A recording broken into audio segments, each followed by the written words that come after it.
population burkinabé a accompli leur devoir citoyen en allant aux urnes le dimanche 22 mai dans le cadre des municipales 2016. Quels sont les enseignements que l'on peut tirer de ces élections? Pour en parler avec moi sur ce plateau, vous avez notre éditorialiste Ismaël Ouedraogo. Bonjour à vous, monsieur Ouedraogo. Bonjour Tatiana, bonjour à tous et à toutes. Quel bilan peut-on en tirer? Pouvez-vous dresser du scrutin du 22 mai dernier? Nous pouvons dire tout simplement que le Burkina Faso a vécu une expérience démocratique assez importante avec les élections locales, les municipales de 2016. Les municipales qui représentent le parachèvement du processus électoral devant déboucher donc sur l'ancrage démocratique au pays des hommes intègres. Disons tout simplement qu'en entendant que la CENI, la Commission électorale nationale indépendante, nous donne les chiffres officiels en ce qui concerne le taux de participation, qui est l'élément central quand on sait que lors des municipales de 2012, on était à plus de 70% de participation. Et cette fois-ci, donc, on a des populations qui ne se sont pas massivement déplacées dans les urnes. Alors, les enseignements à tirer de cette élection municipale, c'est le fait que le taux de participation, ne sera pas à la hauteur des attentes, certainement des partis politiques, mais également de certaines personnes. Je parle notamment des experts, des organisations de la société civile qui ont beaucoup compté sur ce scrutin pour voir une participation électorale bien aboutie.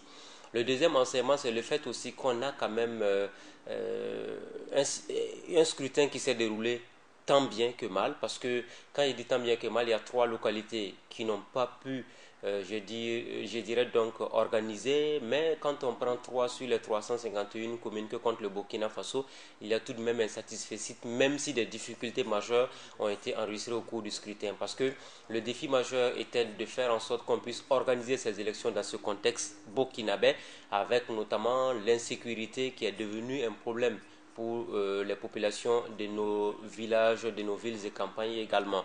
Et puis le troisième point important, c'est de savoir que la campagne électorale de façon générale s'est déroulée de façon apaisée, même si des incidents isolés ont été enregistrés à certains endroits. Cela n'a pas véritablement donc entaché la bonne tenue de la campagne électorale qui a précédé la tenue du scrutin du 22 mai au Burkina Faso. Alors, comment peut-on déjà analyser la nouvelle configuration même des mairies?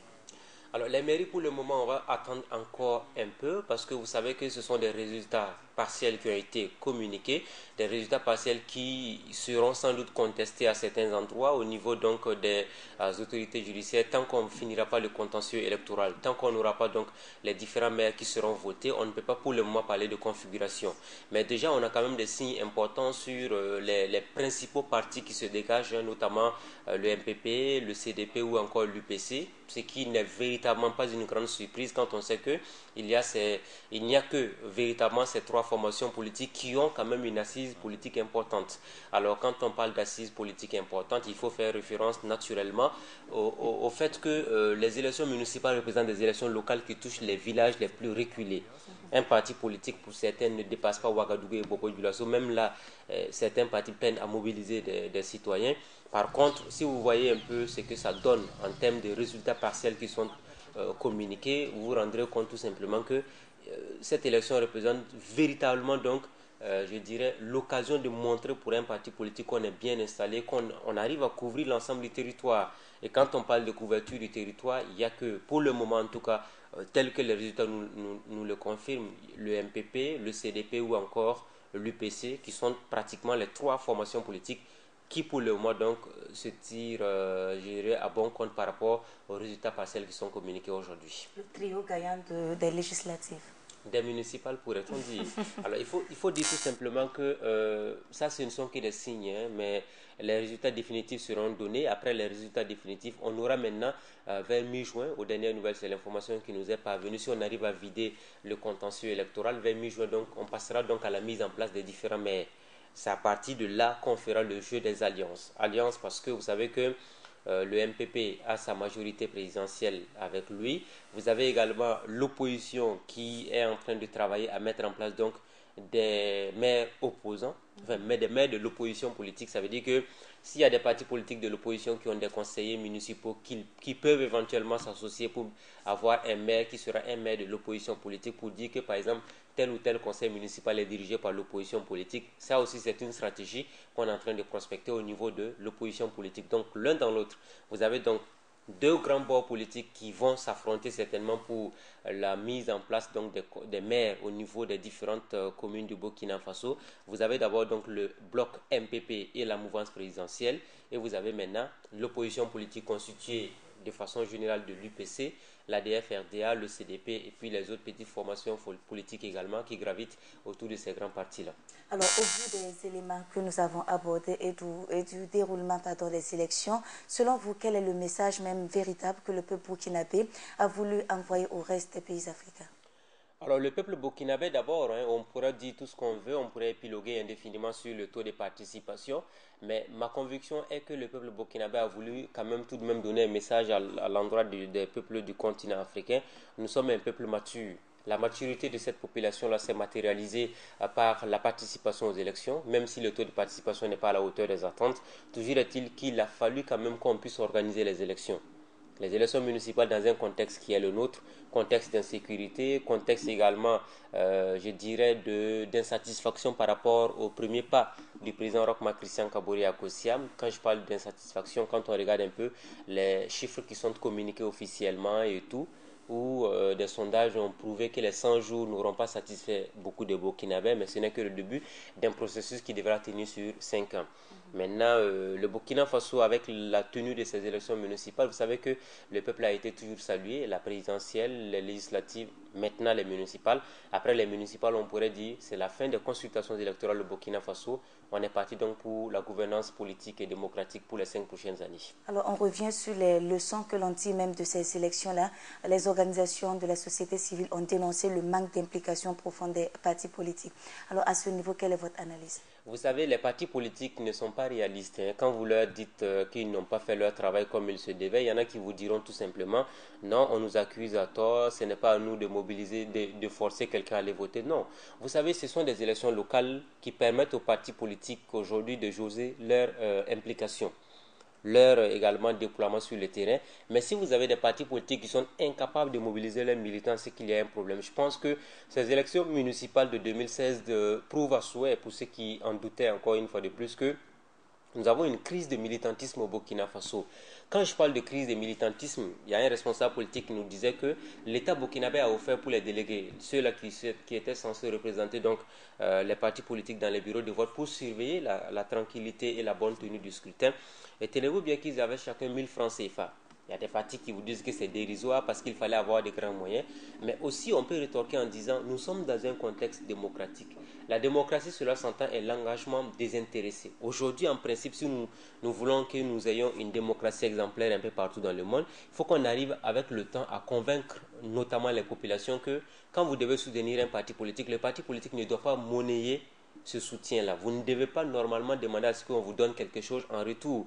Si progressivement on arrive à se débarrasser des cachets pour les campagnes électorales pour que le Burkina Faso puisse obtenir une élection, organiser des élections parce qu'il y a eu la présidentielle, les législatives et à présent maintenant les municipales, sans qu'il y ait des cachets qu'on utilise pour la campagne électorale, c'est déjà de bons signes pour la démocratie. Dans 5 années, on va encore travailler dans ce sens-là. Maintenant, il faut que les partis politiques recrutent des militants sérieux, des militants capables de s'engager politiquement sans demander un franc en retour. Parce que demander à un militant qui représente un parti politique, qui appartient à un parti politique, d'aller s'asseoir dans un bureau de vote pour représenter, voir un peu la transparence du scrutin pour sa formation politique, en principe, on ne devait pas le payer pour ça. Malheureusement, chez nous, on nous a fait comprendre que la politique, c'est finalement une question d'argent et on a perverti au fil du temps la politique au Burkina Faso. Alors, comment remobiliser les troupes même au niveau des communes où les élections n'ont pas eu lieu? Je parle notamment de ces 3 communes-là où il n'y a pas eu d'élection. La CENI a un défi majeur à relever. La CENI doit faire en sorte qu'on puisse tenir les élections dans ces localités-là. Maintenant, les élections doivent se tenir en tenant compte effectivement des candidatures qui ont été invalidées et tout. Parce que avant la tenue de ce scrutin, il y a beaucoup de candidatures qui avaient été déjà invalidées. Maintenant, il n'y a pas de rachat possible. Il faut qu'on arrive à tenir compte de cet aspect important. La CENI a un rôle majeur à jouer. La CENI doit se rattraper parce qu'elle a déjà fait de belles œuvres. C'est la confirmation de ces belles œuvres-là qui doit se matérialiser avec la tenue de ces élections dans ces localités qui ont été privées malheureusement, hélas, de ces élections municipales parce que ces populations également méritent d'avoir des conseils municipaux et des maires qui vont travailler pour le développement de ces différentes localités. Pensez-vous que ces élections vont se tenir dans le plus tôt possible? C'est ce que souhaite la CENI et nous ne faisons que croire en ce cas dit le président de la CENI a l'obligation de tenir les élections dans ces localités parce qu'elles ne pourront pas tenir avec des délégations spéciales à n'en pas finir. Donc par conséquent, on se dit que peut-être ça va durer 1 ou 2 mois, mais ça finira par être organisé. Je parle des élections dans ces localités-là. Quelle doit être la conduite maintenant à tenir au niveau même de ces populations-là? Dans les zones où il n'y a pas eu d'élection, certainement qu'il y aura peut-être une pré-campagne électorale qui va se tenir ou une campagne électorale bien accomplie. Par contre, dans les zones où les élections ont eu lieu, comme Ouagadougou ou les autres grandes villes du Burkina Faso, les populations ont un rôle de veille. Ça veut dire qu'il faut surveiller à partir de maintenant ceux-là qui vont être élus maires. Les maires, vous devez leur mettre la pression. Quand je dis mettre la pression, c'est d'avoir ce regard citoyen sur les actions du maire pour qu'on puisse ensemble travailler au développement de notre localité. Un maire qui arrive, si le maire il ne gère pas bien, il faut que vous ayez le courage de lui dire. Les maires également, par redevabilité, devraient penser à organiser des dialogues citoyens avec les populations, discuter avec les populations sur les actions au fur et à mesure, afin que les populations puissent critiquer ouvertement, de façon constructive, ce qu'ils font comme travail à la tête des différentes communes. Cela va contribuer naturellement à réorienter le processus de développement, afin qu'effectivement on ne puisse pas avoir des maires corrompus, des maires qui vont passer tout le temps à vendre des réserves, ou encore des maires qui vont passer tout le temps donc à brader les parcelles au détriment des populations qui les ont votées.